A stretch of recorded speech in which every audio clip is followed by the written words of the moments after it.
আসসালামু আলাইকুম সবাইকে। আপনারা সবাই কেমন আছেন? আলহামদুলিল্লাহ আমি ভালো আছি। আজকে আমি ছোলা বুট বা চানা বুটের একটি রেসিপি আপনাদের সাথে শেয়ার করছি।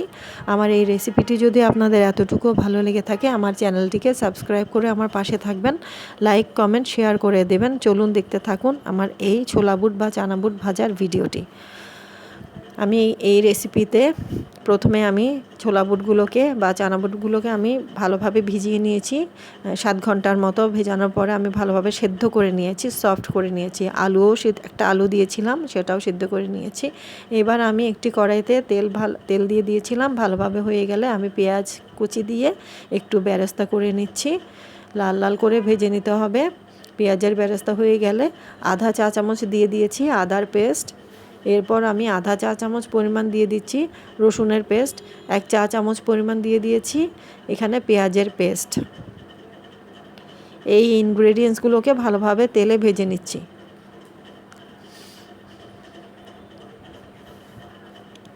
ভালোভাবে না ভাজলে কাঁচা কাঁচা গন্ধ বের হবে পেঁয়াজ এবং রসুনের, আদার।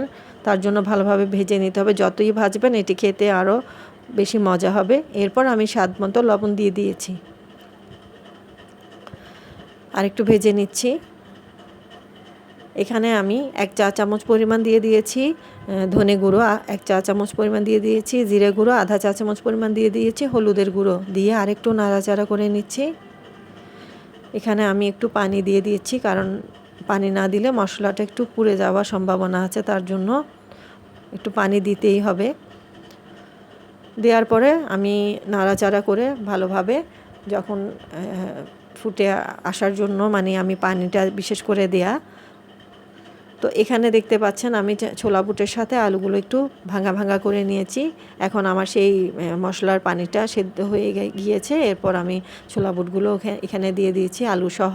এখন আমি একটু পানিও দিয়ে দিয়েছি। ভালোভাবে নাড়াচাড়া করে কিছুক্ষণ সেদ্ধ করে নেওয়ার পরে আমি আবার কিছু পেঁয়াজ কুচি এবং ধনেপাতা কুচি, পুদিনা পাতা কুচি, কাঁচামরিচ কুচি দিয়ে দিয়েছি। তো পানিটা শুকিয়ে গিয়েছে।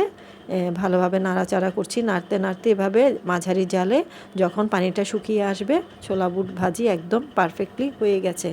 তো আপনারা সবাই আমার এই ভিডিওটি যদি এতটুকু ভালো লেগে থাকে ছোট্ট করে একটি লাইক করে দেবেন এবং কমেন্ট বক্সে কমেন্ট করে দেবেন। এগুলো ছিল আলুর চপ।